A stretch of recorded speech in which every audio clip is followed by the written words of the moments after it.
And I think I was discussing with him whole this issue of secularism. I'll begin with two things. One is, of course, I know that 2019, when this Prime Minister returned to power, I hope you understand that this Prime Minister. You know what is the statement he said? We have brought the country to a state, to a particular type of a situation, where during 2019 election, no party uttered the word secularism. So what is their success? That people do not talk about secularism.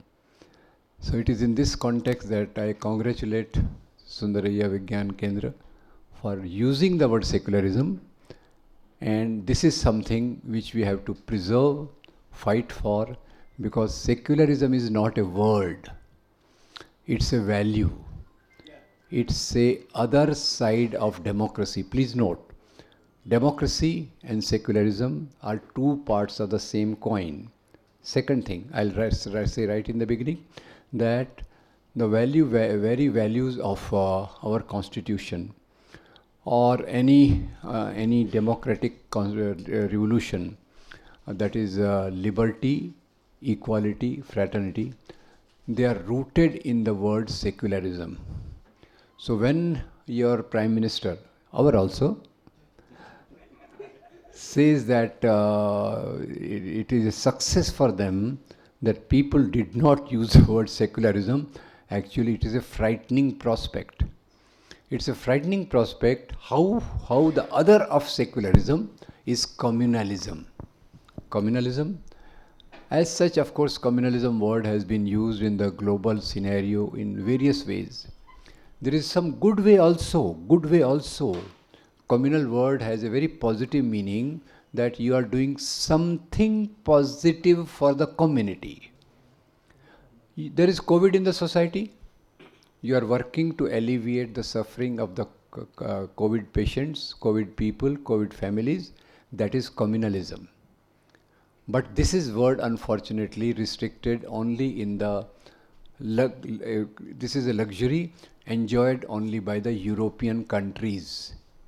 In our countries, South Asian countries, word communalism is a negative word. Negative word in the sense where religion is used. Religion is not lived. You can really live religion as a very secular person. We have excellent examples in the form of Maulana Abul Kalam Azad, Mahatma Gandhi, who lived their religion while being fully secular. But the other side, some people have used religion to mobilize people for their political power. Now this is a difficult sentence, I know. Even I took long time to understand what does it mean, using religion to mobilize people for their political goals. And simple example, of course, that's what we have been suffering. Right in the beginning, I'll say 2 or 3 issues you may be remembering. Of course, here one thing is there. Partly I feel relaxed in southern part of the India, because this communalism doesn't have that intense danger which North India, which can be called cow belt. Of course, we'll come to cow also, how they are using cow for their communal goals. Cow has been used very, very brilliantly, I must say. For some people it's a food, but for them it is a politics. Using cow as a food is, I think, less dangerous than using cow as a for politics. That's my understanding anyway. So in the whole cow belt, this issue is, these communal issues have been intensified, have been used to polarize the communities along religious lines, to create hatred against minorities. Before partition, communalism was equal and opposite on both sides. There was Muslim communalism, killing Hindus. Hindu communalism, killing Muslims. Now it is a sort of a one-sided offensive. And that you can see one school teacher who's supposed to mold you into a good human being She makes a Muslim student stand and call every other student that you beat him, he's a Muslim, he has not done his homework. Shame, this can't be. I mean, every time I describe this thing, something bleeds inside my heart. Now I am a Muslim, I'm traveling in a train. Society is supposed to give me a protection in the form of Railway Protection Force. But there is a person in the Railway Protection Force, Chetan Singh. He moves in the train. He searches who's a Muslim. I have 8 bullets, number 1, number 2, number 3. He kills them only because of Muslim identity. Look at the third communal mobilization, that cow I said. Cow will be coming into my this thing because of course one way I love cow as a because cow milk is so good. Cow ghee also they said is better. No? I don't know much, but cow how they have used in Mewat. In Mewat they killed 2 Muslims, one Monu Manesar. Sorry, this thing. One Monu Manesar killed 2 Muslim youth because they were carrying cattle. And how did they kill? Can you believe the horrid nature of killing? Inside the jeep, inside the car, they trapped them and they burned the car. He is absconding from last 8 months. And then he comes back because there is some religious procession to take place. Now, religious procession, religion, we know that so many definitions. Religion is also a opium of the masses. Sitting in this hall, I can say that also. But there is the other side of that also. Religion is also a sigh of oppressed in this heartless world. So there is a religious procession, and that religious procession is not used for spirituality. What is it used for? It is that religious procession of offering holy water to Lord Shiva. Of course, not on the moon. Moon also now there is Lord Shiva, fortunately. So that holy water is to be offered to Lord Shiva, and the norm of the religious procession is that you carry spirituality, holiness in your heart. That was the thing which I learned in my childhood. But now what is the new norm? That you carry hate. You carry hate against Muslims. You carry guns. You carry sword. You go deliberately in the Muslim majority area. You give the provocative slogans so that violence takes place. This is what has happened to secular values during last 70 years. So as I was talking to our friend, comrade, and he told me some of the things which I have been repeating like a parrot over and over again. Number 1, communalism is a modern phenomenon. Communalism, mobilizing people in the name of religion's identity. Religion, again, very profound thing. All of us are philosophers of religion. There are as many definitions of religion as many people are sitting in the hall. But I will summarize it in one word. On one side, there is a morality of religion. On the other side, there is an identity of religion. When I talk of morality, I talk of Vasudhaiva Kutumbakam in the real sense. I talk of love thy neighbor from Christian this thing. Of course, funnily what happens, you are all mature people here. When I say love thy neighbor, no problem, no ripples of laughter. But when I talk to teenagers, from Christian mythology, you will believe, you come to know, love thy neighbor. So all the teenagers feel very happy. I said, no problem, you can feel happy about that particular interpretation also. Then I learned from Islam that a person whose neighbor lives on empty stomach, a person whose neighbor is hungry, for that person the gates of Jannat will never open. And of course, here then again I try to compare Muslims generally. Where do Muslims go after death? Jannat, na? And where do Hindus go? Where do Hindus go? Swarga, I was missing the word. And where do Christians go? Heaven. These are all 3 different places, or they are the same? I don't know. Anyway, I'm glad that we are clear about visa, passport after death. before death, during our life, what happens to visa part 4, I don't know. Anyway, so this is what I call as morality of religions. And on the other side, there is a identity related to religion. So there is a temple, there is a mosque, there is a Lord Gautam Buddha's statues, there is a mosque, there is a synagogue, there is a holy book. Now, holy book is very interesting. Holy book, when you ask people, every people will swear by their holy book. Oh, my holy book, Gita. Of course, Hindus have plethora of Hindi books, holy books. Gita, Upanishad, the Puran, Vishnu Puran, Bhagavad Puran, and the infinite number. Muslims have only one, Christians have only one, Sikhism, Granth Sahib. Everybody calls their books as holy books. And if somebody insults their holy book, they are willing to kill each other. But what is inside the book, hardly anybody will know. So this is and second thing is, of course, holy is good because it is directly the word of Lord Almighty. Even Lord Almighty are also very different, no? God on one side, Ishwar on other side, Allah on other side, etc., etc. I don't know whether they meet each other and talk about communal harmony on the earth. I think whether we meet in Sundaraya Hall or not, but it is very important that they meet there and try to establish some sanity in the followers of their religion.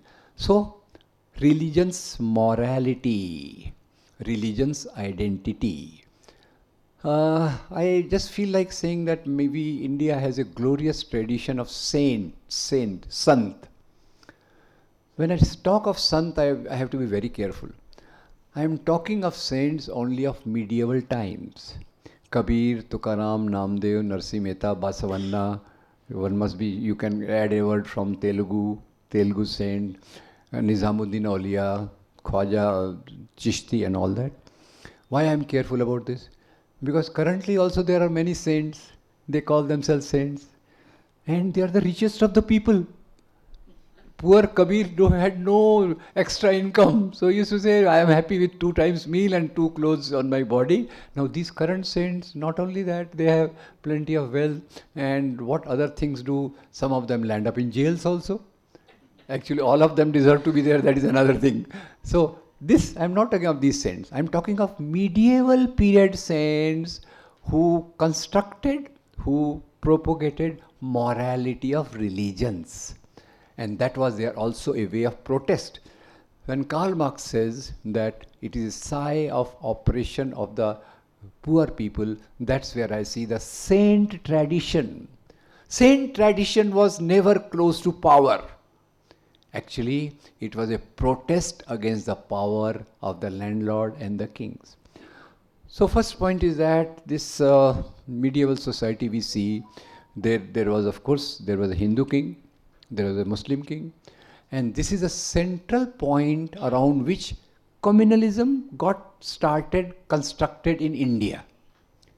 Not only India, South Asia, Pakistan, Bangladesh, Hindu king, Muslim king, and all this, they started coming.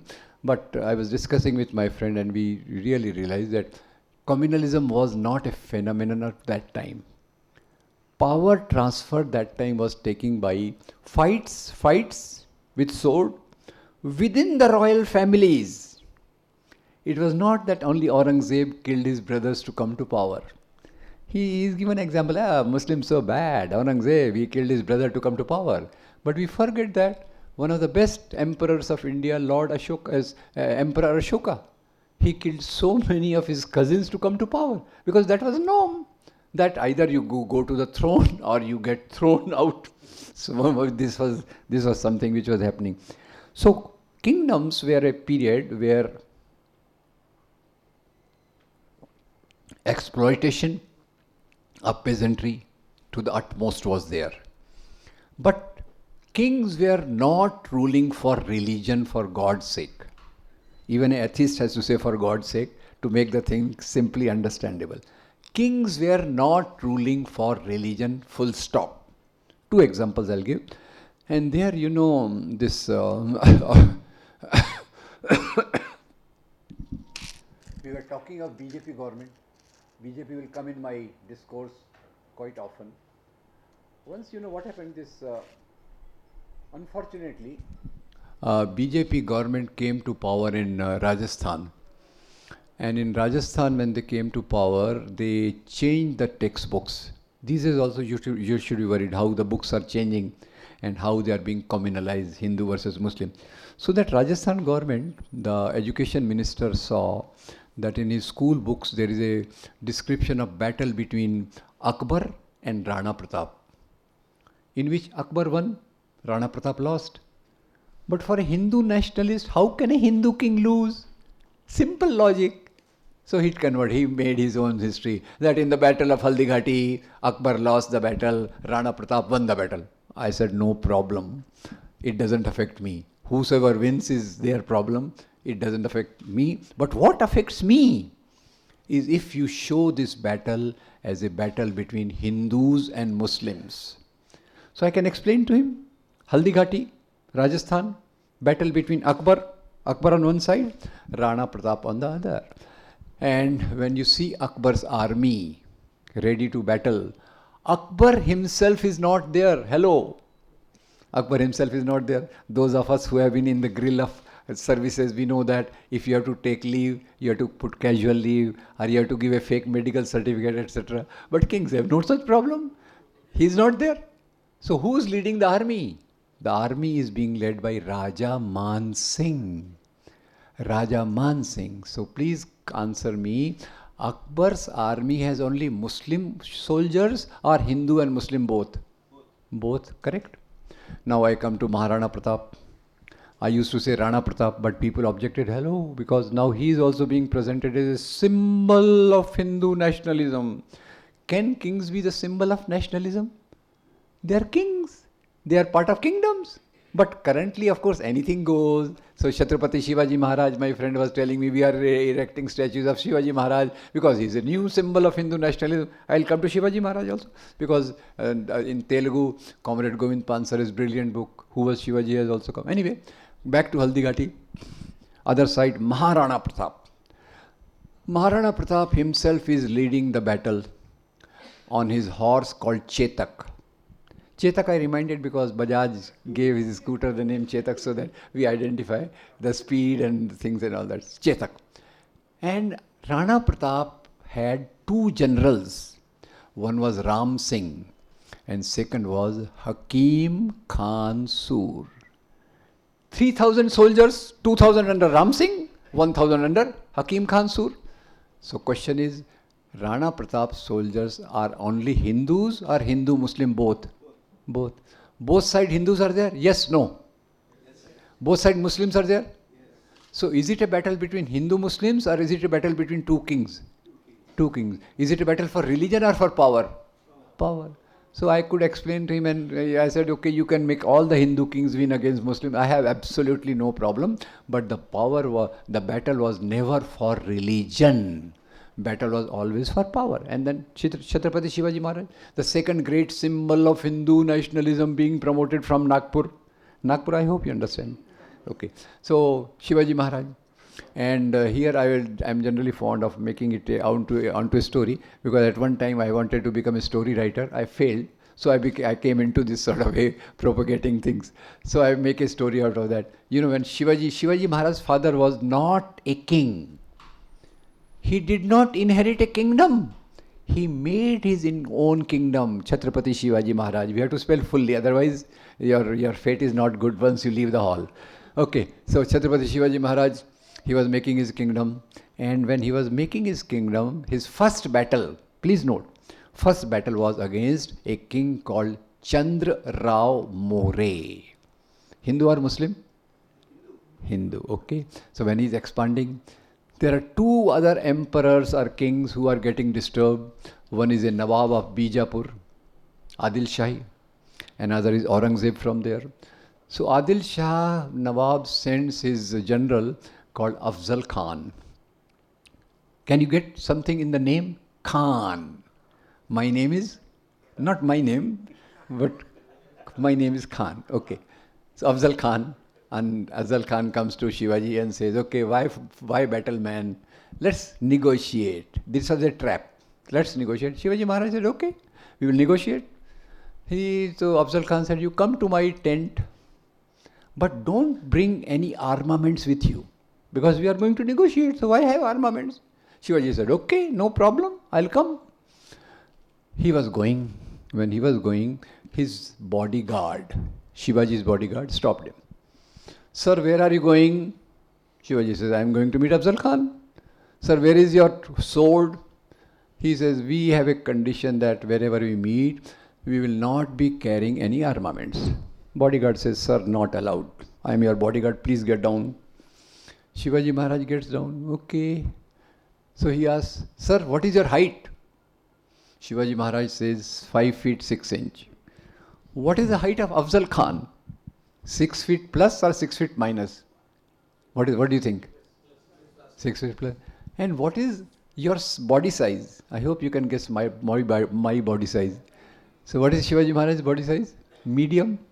Of course, this can be answered more simply. If you have to gift a ready-made shirt to Shivaji Maharaj, what size shirt you will choose? Medium. Very good. Thank you very much. And if you have unfortunately to give a ready-made shirt to balance to Afzal Khan, what type of shirt you will give? Triple XL. And if bigger is available, all the better. Right? So he said, Maharaj, your size is medium, he is extra large, your height is this, he is extra tall. So if he meets you, he can just embrace you and kill you by throttling you. Don't be a simpleton. Take this secret weapon with you, iron claws. And the name of this bodyguard was Rustam-e-Jaman. Rustam-e-Jaman.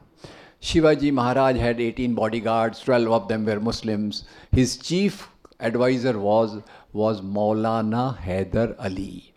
Shivaji's army had many Muslim soldiers, Siddhi Sammal, Ibrahim Gardi, Daulat Khan, etc., which is given in the book by this Govind Pansare. Okay, so Shivaji, then of course some more things about Shivaji I'll tell you, Hindu versus Muslim, because in Maharashtra he is being presented as an anti-Muslim king. I myself, with my family, in my happier times, when I was not much worried about communalism is growing and all that, so with my family I had gone to a place called Mahabaleshwar. Mahabaleshwar is very close to a place called Raigad, where Shivaji Maharaj's fort is there. So we were just having a picnic going there. We went there to Raigad fort. First we saw that there is a temple, Lord Jagdishwar's temple, Bhagwan Jagdishwar Bhagwan ka mandir. We went there, took the prasad. No harm taking prasad. Always it is good and sweet generally. Currently I can't take prasad because of diabetes. That is a different matter. But we took the prasad. And after that, as we left, we went out and saw that near to the temple there is also a mosque. And I was shocked, because I had all that mind that Shivaji, anti-Muslim, he put Muslims in their place and all that. And here in his fort there is a mosque. And there I came to know Shivaji Maharaj had thought that in your subjects there are Hindus, there are Muslims, and if Muslims comes to meet you, where will they offer their prayers? So there is a mosque also. Of course, currently in the name of Shivaji, that nationalism is being brought, and the list of mosques is also being made. One mosque gone, second on line, third in queue, fourth to be searched, like that. So that was Shivaji. So Shivaji took that advice and took that iron claws, hid it under his what is called rings. Kings had always good amount of rings in their fingers and all that. Don't go by my hand, which is empty of gold. So he put that, he hid it under his rings, and he went to Afzal Khan. As he went to near the tent, Afzal Khan saw him, came out, charged on Shivaji, shouting, Shiva, Shiva, and went and tried to throttle him.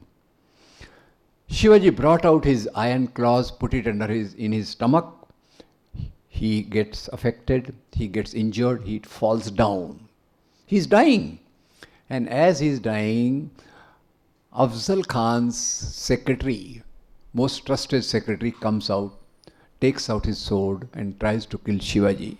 The name of this secretary is Krishnaji Bhaskar Kulkarni. Communalism is over.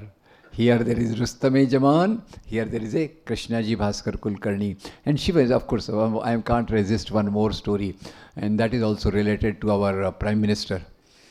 Generally, last 2014 elections, he came to Bombay asking for votes. And in Maharashtra, you have to ask for votes in whose name? Shivaji. He said Shivaji Maharaj was so great that in order to plunder Aurangzeb's treasury, he attacked Surat. Where was Aurangzeb's treasury? In Surat or Delhi? Delhi. So if he meets you, sometimes tell him, he doesn't listen to others, but still we should try to tell truth to others. So he had plundered Surat. But please note that when he had plundered Surat, that he had given the instructions to his army.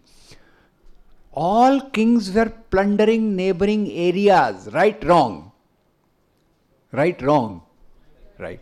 All kings were plundering neighbors' areas, and all armies were not only bringing wealth, they were also bringing women from outside. Right, wrong?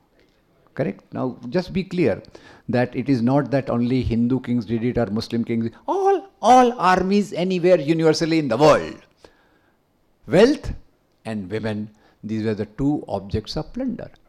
So Shivaji Maharaj told his army that you are going to Surat to plunder, but be careful that whenever you are plundering and in your hands, if some book, holy book of other religion comes to you, don't disrespect it.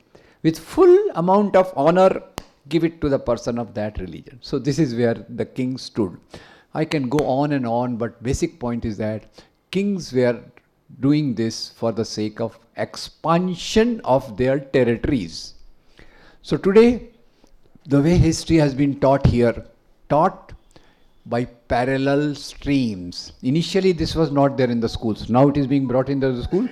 But I hope you can understand what is the parallel streams. Those who meet daily, regularly in the shakhas, Namaste, Sadavastale, Vasramume, and what type of stories they tell. Oh, evil Muslim kings, they plundered, they tortured Hindu women, they did this and that. So that is a diet on which those people are brought up with such a type of history.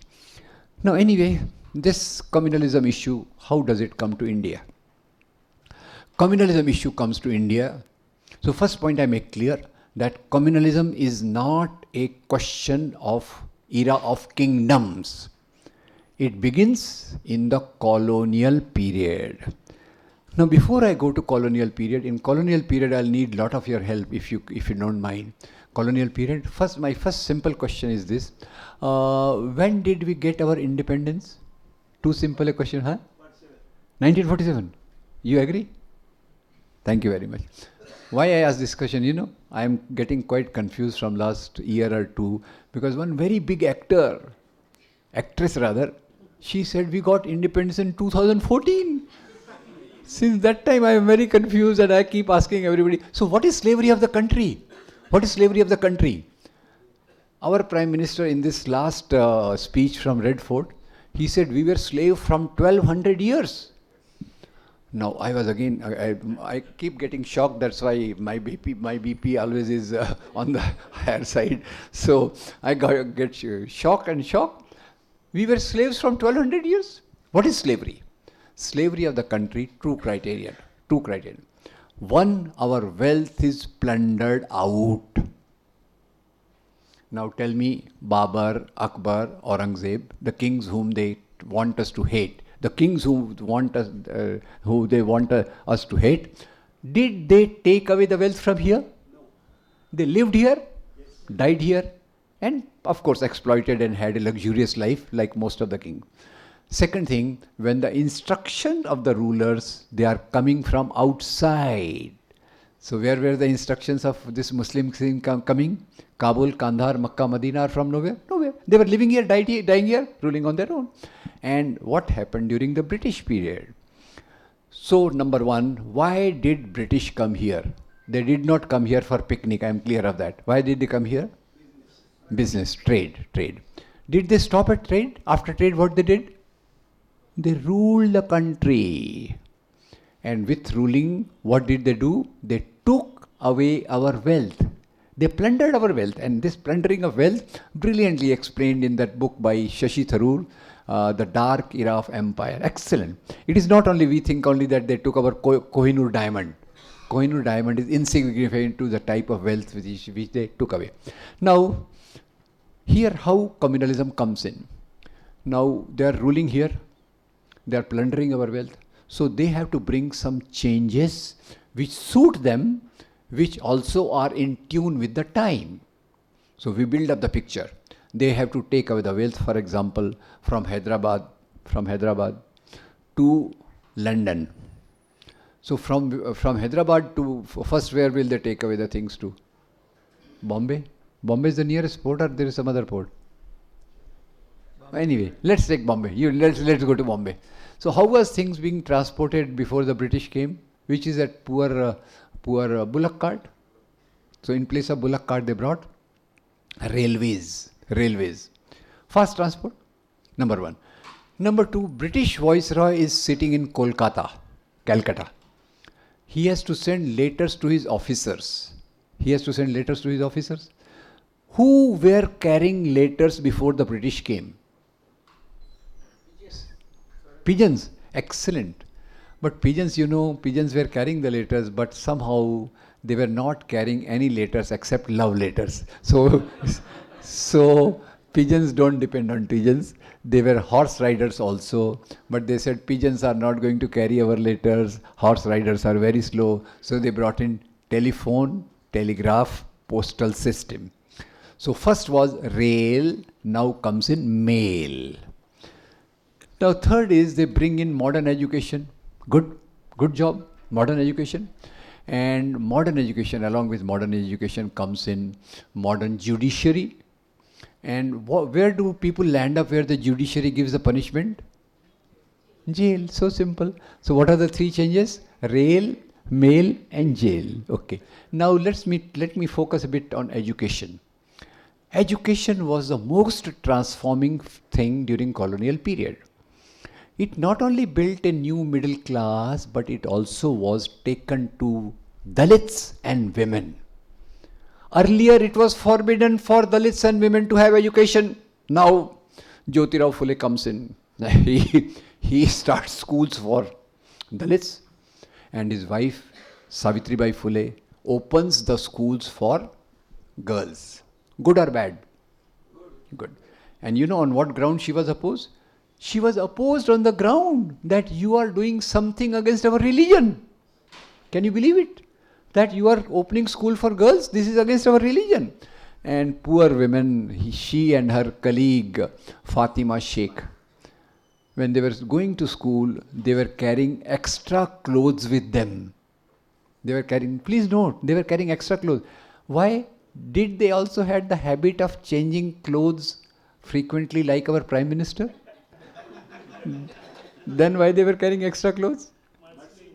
Mudslinging. People were saying, hey, you are doing against our religion. Here is cow dung, here is mud and stones. That's why they had to change their clothes, they had to carry. So these 5 changes make the modern India. What? 1, railway. Number 2, communication. Third, this new judiciary, education. And then education to Dalits, education to women. Please remember, this will come back. The foundation of communalism comes in from the people who are opposing these changes. Now, who are supporting these changes? Now, from these changes emerge 3 new classes. Class, in this hall, I don't have to explain.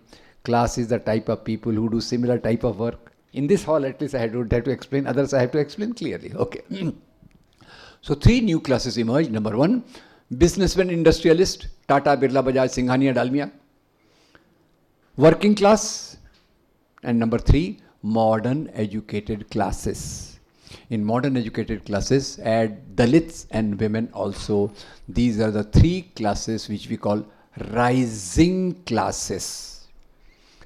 What happens to the old rulers? Raja, Nawab, Zamidar, Jagirdar. They don't disappear. This is not France. where the new bourgeois revolution, industrialist class, it wipes away the old feudal society. So the new classes come up, old classes continue, old rulers come in. And here, if you want to understand secularism, this is the key. This is the key. From the rising group come three type of organizations. From the declining rulers again come three type of organizations, and I will request you to concentrate on that pattern of names. Don't ask me, William Shakespeare says what is in the name. Don't ask me that.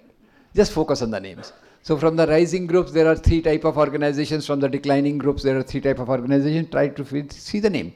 So from from the rising group, the first person, try to name the organizations. I'll appreciate your help. First person is Shahid-e-Azam Bhagat Singh. What is the name of the organization? HSRA. Full form, Hindustan Socialist Republican Association. Very good. Now second is Bhimrao Babasaheb Ambedkar. Forms many organizations, and it culminates in an organization called Republican Party of India. And the third group which comes up, which leads the national movement, instead of one name, I am taking four names. Maulana Abul Kalam Azad, Annie Besant, Sardar Baldev Singh, and Mohandas Karamchand Gandhi. Name of the organization? Congress. Why you are so miser? Take the full name. Indian National Congress. I am not seeking vote for that party. Don't worry about that. Giving vote is your choice. What you do in 2024 is your choice. I'll leave it to that. But Indian National Congress. So have you noticed the name? Hindustan Socialist Republican Association, Republican Party of India, Indian National Congress. Now here, from the landlords, Rajas, Nawabs, initially they come together to form an organization called United India Patriotic Association. And these are equal and opposite processes. Now Hindu communalists these days are trying to say, oh, Muslims started it first. But these were simultaneous processes. Like for United India Patriotic Association, on one side there is Raja Shiv Prasad of Kashi, other side there was Nawab of Dhaka. At the same time there was Sir Syed Ahmad. And United India Patriotic Association, British succeeded in splitting it. First into Muslim League and then into another organization. I'll come to that. So three organizations we saw here. See the pattern of names? Now here, from this group, initially only Raja, Nawab, Zamidar, Jagirdars are there. Later on, some educated people, elite people join them.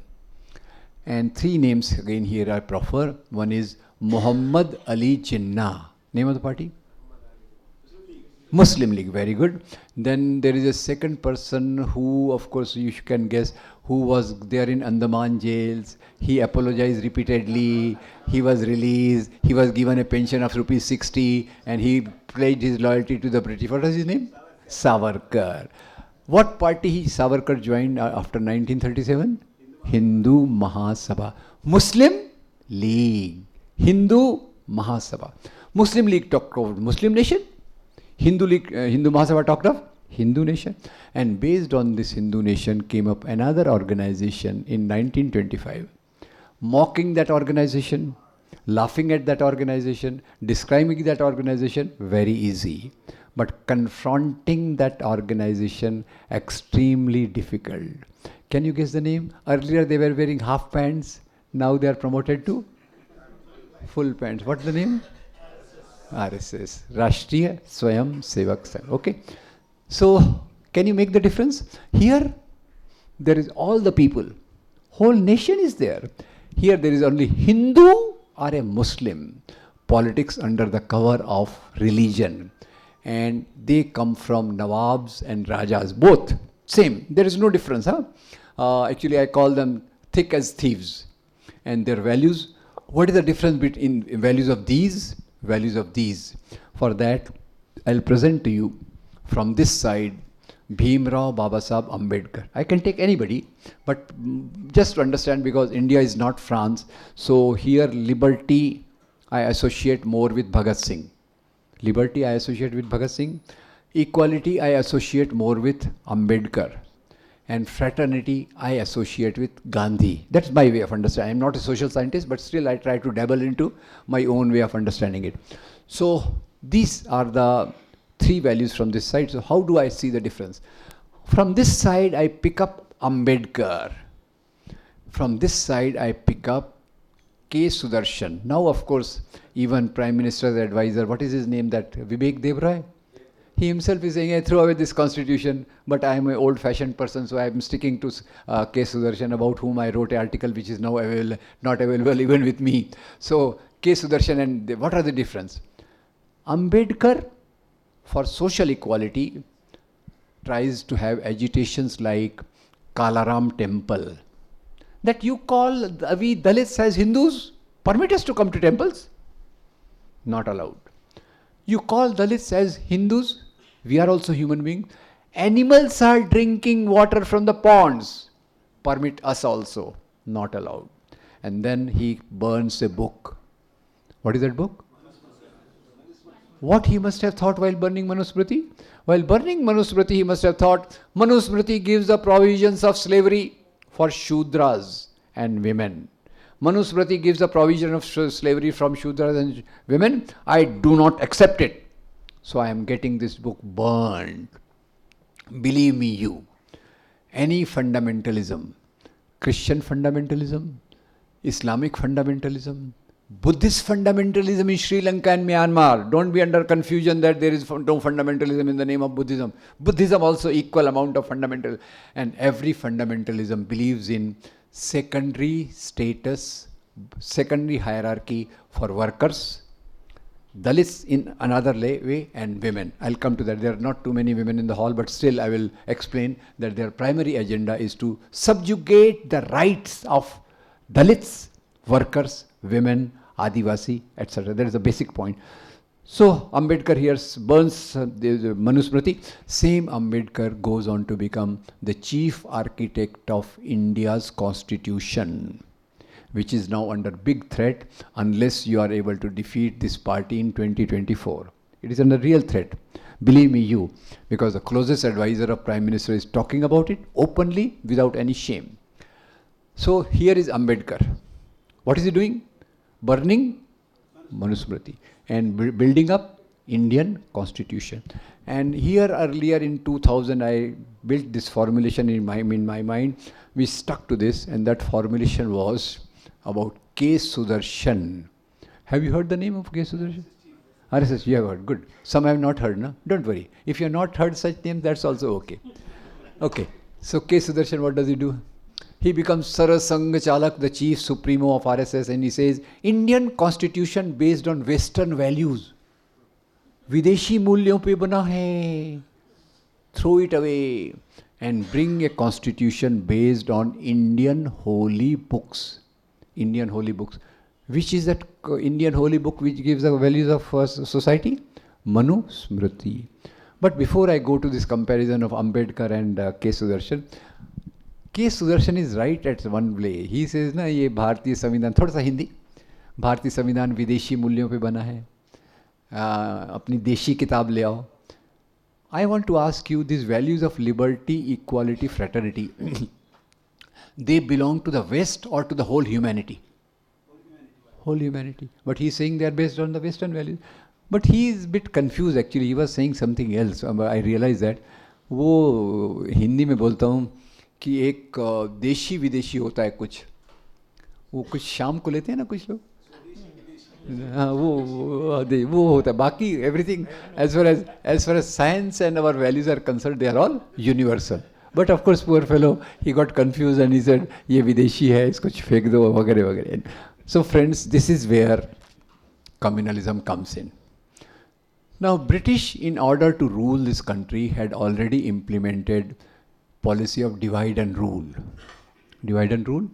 And after 1857, you must be knowing Mangal Pandey on one side, Bahadur Shah Zafar, Begum Hazrat Mahal, Jhansi Ki Rani, Hindu Muslims fighting against British, British throne got shaken, and then British intensifying their policy of divide and rule.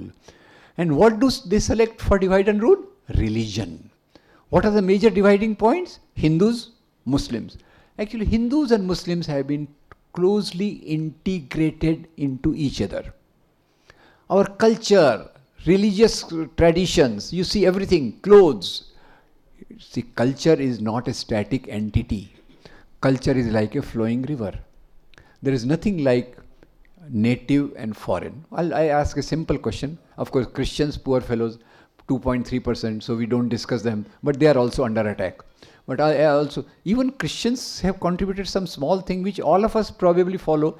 Hey, hello, do we celebrate birthdays? Yeah. And what do we do on that day? Good. Just remember from where it comes. Anyway, and my own experience, this intermixing, let's talk of food, our closest thing to our heart, food. So I give my own example now, I think 5-6 years ago, I had the chance of living in this very city for 6 to 8 months. And that time I was fond of something, my weight also went up. Can you guess what was that? Biryani. And from where did biryani came? Biryani had come from Iran. It came from Iran. We added more spices, made it more tasty and called it biryani. No problem. Similarly, you can talk of jalebi, gulab jamun and all mouth-watering sweets coming from West. Indian mangoes going to all over the world. So this is a interaction, cultural interaction. In the field of music, you see Hindi film music. I don't know how much you know, but my generation, there was a BBC survey of Hindi film bhajans, top 10 Hindi film bhajans, and what they found out, you know, out of those 10 bhajans, 7 of them were written by Sahir Ludhianvi and Shakil Badayuni. 6 of them were sung by Muhammad Rafi, and 7 of them were composed by Naushad Ali. One of the best example I give you, my favorite song was that Man Tarpat Hari Darshan Ko Aaj. Of course, this is my weakness. Hindi, old classic films and classic film song, my main outlet. That day again I was seeing film Baiju Bawra, and when having tears in the eyes, I heard this film Baiju Bawra, Man Tarpat Hari Darshan Ko Aaj, written by Shakil Badayuni, sung by Muhammad Rafi, composed by Naushad Ali. This is my India where these boundaries don't matter. And similarly, when I see the Bhakti tradition saints, Hindus also follow them, Muslims also follow them. You see Dargah, Ajmer Dargah, all Dargahs you see, Hindus also going, Muslims also going. Of course, they have changed their character and all that. So Indian culture is a mixed culture. So here, 3 versions of history came in. One is where Muslims are seen as aliens, and Muslim communal historiography presents Hindus as weak rulers, so Muslims were ruling. Believe me, you in Pakistani textbooks, Hindus are so much demonized that I read one story by Veer Sanghvi that one Indian diplomat had gone to see his Pakistani counterpart. They were friends. And that Pakistani diplomat's friend's daughter was a young girl studying in a school. So when he introduced this Indian diplomat to her daughter, he said, uncle is from India, he is a Hindu, he has come to see me, he is a good friend of mine. Girl, rather than bothering that he is a friend of her father, she started abusing Hindus' textbooks. This is what our textbooks are doing, because of which that Trapta Tyagi, it is not a surprise. Only we are coming to know it. When we teach these things to our children, hatred is a natural corollary of that, and this hatred seeps in like that. Anyway, so this, on one side, the national streams, my 3 representatives, Bhagat Singh, Ambedkar, Gandhi, they talked of secularism. Secularism is in every pore of Bhagat Singh, Gandhi, Ambedkar. And communalism is the central point for Muslim League, Hindu Mahasabha and RSS. And that's, then of course I will say Muslim League, I told you, came up in particular circumstances when their power is declining. Hindu Mahasabha came up again because of Hindu Rajas. Now, very most interesting is that all these 3 formations, now you can understand my sign language. What are these 3? Muslim League, Hindu Mahasabha, RSS. They did not contribute anything to the formation of modern India. kept aloof from freedom movement, kept criticizing freedom movement. Now they say, hey, what did Gandhi do for Bhagat Singh? I want to ask them, what did you do? What did you do when he was being hung? Gandhi wrote 2 letters to Lord Irwin. Gandhi passed a resolution in 1931 Karachi Congress that what you have done to Bhagat Singh is wrong. So they are spreading, they will spread, hey, these Bhagat Singh, Ambedkar and Gandhi, lot of differences. Excellent, no problem. But what is the problem? Big leaders are going to have differences. India is a vast country. Gandhi's primary goal was to free from colonial power. Ambedkar was focusing more on Dalits' rights. Both are right. So some compromise in the national movement have to be there. But this is what they build up their narrative on to defame the national movement. While Gandhi, then Netaji Bose and Gandhi. Gandhi did lot of injustice to Subhash Chandra Bose. Arey Baba, what were you doing when Subhash Chandra Bose was raising Indian National Army and fighting against British? You were supporting British. Actually, you were fighting against Subhash Chandra Bose. And what did Subhash Chandra Bose talk about Mahatma Gandhi? He said, he is father of the nation. Who said that? Subhash Chandra Bose. And whom did Subhash Chandra Bose write his first letter to, first address while forming Azad Hind Fauj? He addresses it to Mahatma Gandhi. He says, I seek your blessings, father of the nation. That is Subhash Chandra Bose. And in 1945, there is a meeting of Subhash Chandra Bose and Gandhi. I read about it, so I'll tell you. Both of them, Gandhi says, your path is different. I don't agree with you. But if your path wins us the freedom, I will be the first person to congratulate you. This is what those people say. And here they are now trying to say, hey, this Gandhi did injustice to Bhagat Singh, injustice to this. And then Sardar Patel, Nehru. Sardar Patel should have become the first Prime Minister of the country. Nehru, what is this? Nehru has ruined the thing. I'll come to Nehru in a bit later. But Sardar Patel writes in a letter. Nehru forms the cabinet. He writes a letter to Sardar Patel. Sardar Patel was elder to him in age by 15 years. So he said, Sardar Vallabhbhai Patel, I am inviting you to join my cabinet. And Sardar Patel writes a sort of a affectionate, angry letter. Affectionate, angry letter. Saying, what is this you are inviting me formally? You know that I am always with you. Till my last breath, I will be supporting you. You are my younger brother and you are my leader. Because both of us have learned our politics sitting on the feet of that great teacher called Mahatma Gandhi. So this was the relation. Today they are trying to spread. Anyway, coming back to RSS. Let's not leave RSS. At least understand. If you can't fight, at least understand it. How does RSS comes in? Now, society is changing. And Gandhi comes into the picture and he converts the anti-colonial struggle into a mass movement. Please note, India's mass movement has been the greatest ever mass movement in the world. With all negative points of Mahatma Gandhi keeping aside, it is the greatest ever mass movement in the world. Now, 1920, average people come into the movement. And in 1920s also, Maharashtra, Vidarbha area. Vidarbha, you know, Nagpur? Nagpur, where the head office of that organization is there. How?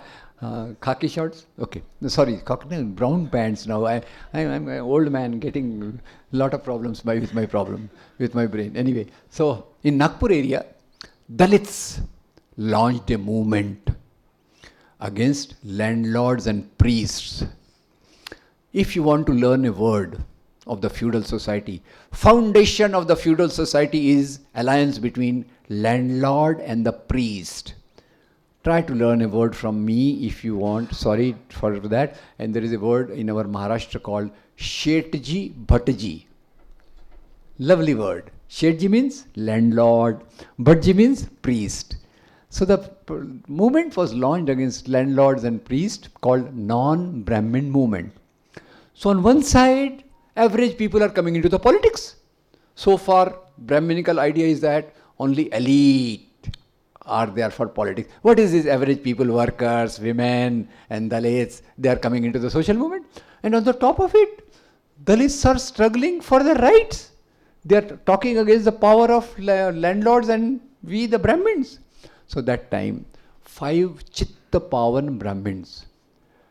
Sorry, this Sanskrit word Chitta Pavan, you know what is Chitta Pavan? Chitta Pavan means those whose heart is 24 karat pure. Impurity is not allowed. So they form this organization called Rashtriya Swayamsevak Sangh.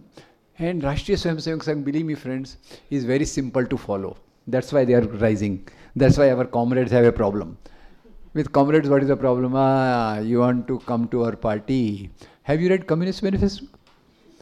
Have you read 3 volumes of Capital? 4 volumes of Surplus Value? 26 volumes of Lenin's collected works? And so many volumes of Stalin's work? After that you come and see us. RSS, no problem. Come. We are a Hindu nation from times immemorial. Excellent. Now times immemorial, what were we earlier? Hunter, food gatherer? I don't want to go before hunter and food gatherer because Darwin's theory is being eliminated from the books. So that I'm not saying. Hunter, food gatherers? Can we call that as a nation? Nation state is a modern concept. 300-400 years old. And here what is a claim? And claim is successfully instilled by regularly indoctrinating. We are a Hindu nation from times immemorial.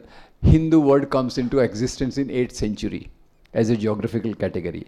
Hindu word becomes a religious category 14th, 15th, 16th century, more in 19th century. But claim, constructed claim. We are a Hindu nation from times immemorial. Muslims and Christians are aliens. Not coming from other planets because moon they landed recently, so all the credit is being taken. But Muslims and Christians, foreigners. Now tell me friends, do religions have nationality? Religions don't have nationality. Religions are universal. Can Hindus be there in America, Japan? What is the major religion of Thailand? Buddhism. Religions don't have this sort of thing, but their indoctrination module, sorry to say you, is very simple. We are a Hindu nation from times immemorial. Muslims and Christians, they are foreigners. So we have to create a Hindu nation based on ancient principles. Which book? Manusmriti.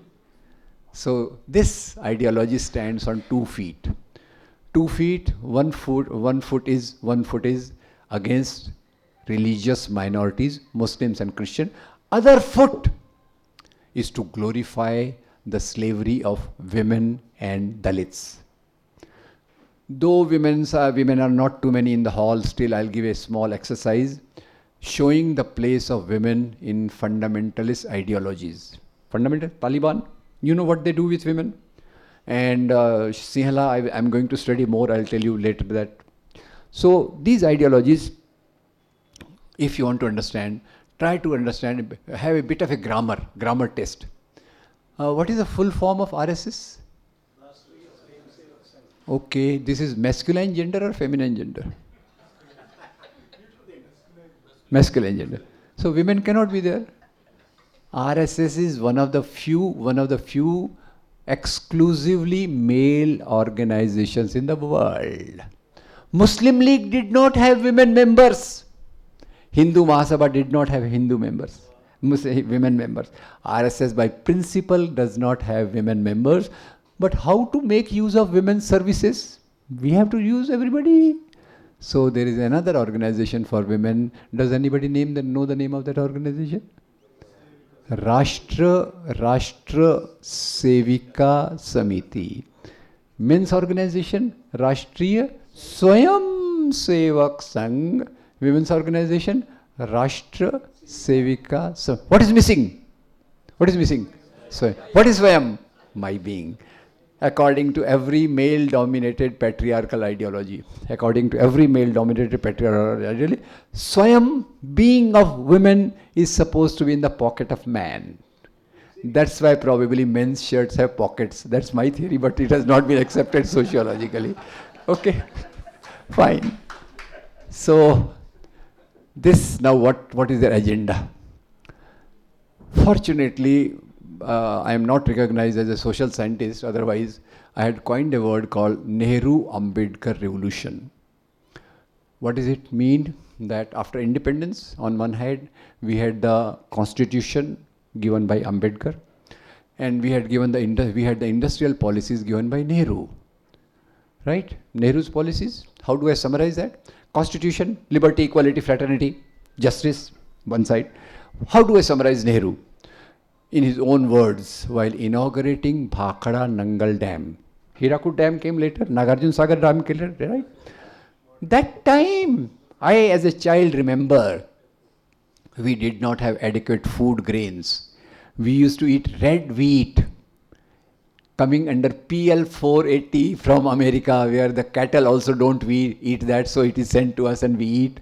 So Nehru there, while inaugurating the Bhakhara Nangal Dam, says, these dams, and in bracket I add, these dams, these public sector enterprises, these scientific institutions which will lead to ISRO and Chandrayaan 3, these Bhabha Atomic Research Center, these IITs, these are the temples of modern India.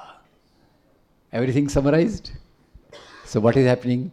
You develop these industries, you develop these educational institutions, Dalits come up in society, women come up in society, overall our all indices start building up till 1980. Then in 1980, role reversal. In 1980, decade of 1980 comes another person whom I summarize as Rath Yatri. Can you guess? Advani, very correct. His party has forgotten him, but you remember it. Thank you. He will thank you so much time. Oh, he said, what is this Nehru's definition of temples? Universities, scientific establishment, industries. This is useless definition. Our temples are hidden under the mosque. Break the mosque, build the temple, country will flourish. So already 1 year old plan is being made for inauguration of Ram temple. Once inauguration of Ram temple has taken up, just lightly I will say, and that day when Ram temple was inaugurated, I don't know how many of you were sitting in front of TV, but that day I was a perfect idiot, sitting in front of TV all the day. Why? Because you know the dresses which were being changed every 4 hours. The religious dresses being changed every 4 hours. Fascinating. I could not get up from the TV and the whole day was lost. I couldn't write anything on that day. Fine. So here, the temple, the goals of country are changed. Temples, search for them under the mosque. But here I will also add, when Ram temple was being, work was going on for Ram temple, underneath they did not find any Ram temple. They found a Buddha Vihar. Register here. What is the claim? Lord Ram was born precisely at the spot where the mosque is built. Court said, we don't believe that. Lord Ram, where was he born? I don't know how Advani came to see that, but we don't approve of that. Now the second issue which I said I was very disturbed about was that cow issue. गऊ हमारी माता है, मुसलमान उसको खाता है, इसलिए उसका राम नाम नहीं, पर मुस्लिम्स का राम नाम सत्य नहीं हो सकता, कुछ और होगा नहीं. My language, my vocabulary is very poor. So they started the whole campaign for cow. Culmination of that we recently saw in Noon. I was very disturbed again that BJP government with that which changed the book, no? Rana Pratap. They also had set up a Goshala, means cow shelter. In Hingonia cow shelter, hundreds of cows died because of health, because of being drenched in cow dung, etc., etc. I got very worried because they were at the same time they were saying in Kerala, beef no problem, Goa, beef no problem, Northeast, no problem, culture. But whole of the cow belt, if you touch the cow, we will not let you live. So then I went to the past, Vedic history, Professor D.N. Jha, Dietary Habits of Ancient India, and above all, Swami Vivekananda book, Lectures from Chicago to Almora, printed by Ramakrishna Paramahansa. So there Swamiji tells us that in Vedic period, beef was eaten. Nobody can be a good Brahmin without eating beef on particular occasions. So I got all this confused. What is this Swamiji saying and what is this great Hindu organization saying? But then my problem got resolved because there are some resolutions also coming now. How did it got resolved? So, I was reading a book about, that Prime Minister who was also writing poetry? Vajpayee. Atal Bihari Vajpayee. So, I was reading his biography called Haar Nahi Manunga, written by Vijay Trivedi, page 236. There, Trivedi writes that once Atalji had gone to America for lecture tour. After one of the lectures, Atalji was enjoying his food. He was enjoying his food, so his neighbor tapped him on the shoulder. Neighbor said, "Hello, Atalji, what you are eating? What you are eating is beef." Atalji smiled aloud and he said, "It is beef, na, but it is not of Indian cow, it is of American cow." So it became clear to me. So I understood. This has nothing to do with the real respect for cow. And unfortunately, in whole of Mewat area, Muslims were totally dependent on cow for their livelihood. Milk, other products they were selling. Now they are all deprived. They can't keep cows. They can't rear cows. Muslims of Mewat, they have a mixed culture.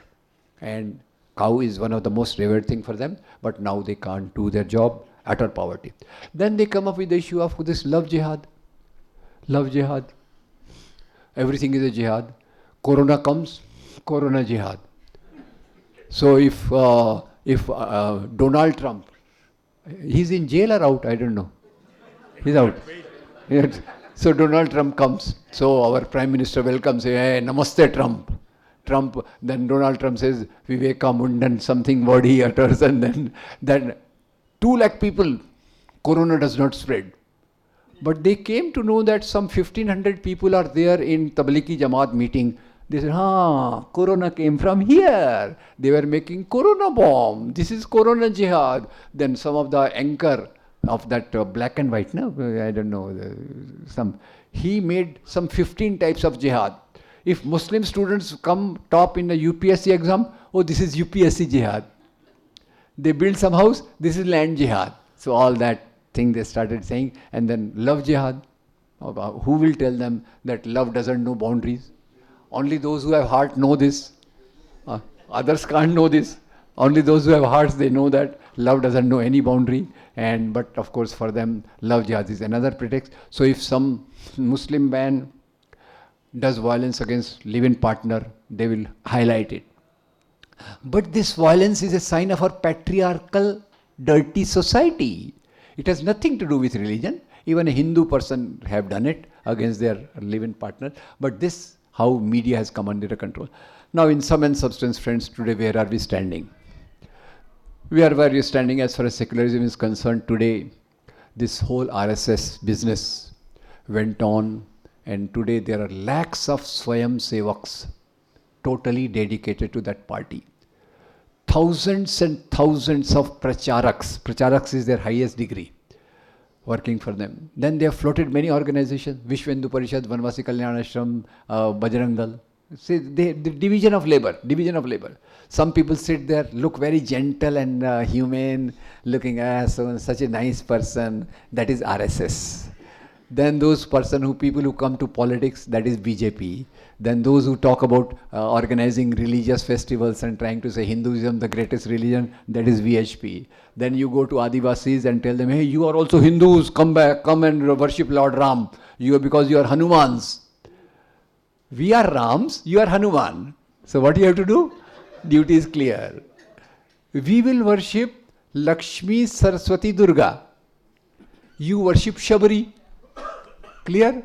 And for Dalits, they will say, what is this caste system? No problem, it is a division. You do your job, we do our job, and things will go on well. So today, country is not only in the grip of a political power. It is a total attack on the values of Indian Constitution. Values which are there for liberty, equality, fraternity and justice. So friends, in the last I will only say whole media, social media, word of mouth propaganda, fake news, it has totally dominated people's mind. What Chomsky called manufacturing consent done by the state has been done by an organization in the real form, which I call social common sense. So finally, describing, as I said, describing is easy, countering is difficult. But unless we counter, democracy has no future. 3-level attack. Number 1, during last 9 years, this political party has proliferated double. RSS branches have doubled, tripled, or multiplied many times. The pollution of people's mind gone terribly wrong, haywire. Social media, IT cell, all this thing has gone. So first is that political power has to change. That is up to you. Anybody who supports such a politics, I think, is against the spirit of India, against the idea of India. Idea of India resides in its pluralism, diversity and mixed culture. The idea of India resides in Indian Constitution. So first is that at politically we have to see that all those who are opportunists, who support such formations, no more remain in the power centers. And those who come to power center, our job does not end. Our job becomes stronger. We have to keep them on the track of secular values. This is where this thing has come. And second thing is that our social movements. I many a times try to see the positive aspect of things also, and I see that today also people believing in secular values are much more than those who are communal. Honestly, I believe. What is the problem? Problem is that we are fragmented. While communalism is a united like the sticks together, we are all fragmented. So we have to learn to work shoulder to shoulder. All the women, all the movement of workers, Dalits, women, Adivasis, we have all to see that we lend support to each other. Draw our strength from them so that we march separately, but strike together. Strike together at the heart of fascist fundamentalist politics. And third, friends, which I think is something which we need to adopt, is that we need to connect to communities on the basis of promotion of ideas. We have great scholars like Romila Thapar, Irfan Habib, Harvans Mukhia and Bipin Chandra, you can infinite number. Question is, we have to reach this to the masses. We have to act as bridges to take these values to the people. And how do we do it? We have centers like this. We have so many community centers, different places. What is needed is that each of us, problem is not that others should do. Problem is that what I can do in my limited capacity as a student, as a job person, as a person committed to social movement. All of us today have to pledge that we will spend some part of our energy in promoting secular values. And how do we do that? How do we do that? Earlier, I don't know, there is a word in Hindi called Nukkad Natak, corner. Excellent, brilliant culture. If we can revive that, topmost. Then revolutionary songs, progressive songs, communal harmony songs. Third is that, what I am happy to say, that there are multiple good films and documentaries which we can show to the community. And in that, name of Anand Patwardhan ranks topmost. His films, Father, Son and the Holy War, Ram Ke Naam, In the Name of God, and his latest series on this Vivek, Reason. And then, of course, there are some videos also. I will send the list to our friend. And I urgent in that slightly, of course, I must say, I have also contributed a bit by making some of the videos which make this politics very clear. Question is that weekly, fortnightly, once a month, we have to sit with 15 people, 20 people, 30 people, 40 people and try to show these videos, films and documentaries which promote the values of idea of India. And unless we work as these three levels, even if we win politically in 2024, the battle will remain incomplete because they have won over the mind of the people. At societal level, that is a dominant discourse. All TV media, I have stopped seeing TV because everything is all hate, hate and hate. And there are crores of WhatsApp groups they have floated. Can we each of us float one WhatsApp group to promote these things? At least make some 100 members, 200 members, and each of us picks up one 3-minute clip, 5-minute clip, one video, other video, daily forward, make 2 or 3 forwards to our friends. They will see something and change their ideas. So friends, the main issue is that today we have to pledge ourselves. What I am going to do to counter this politics of hate, politics of sectarianism, politics which is against the very idea of India. Thank you very much.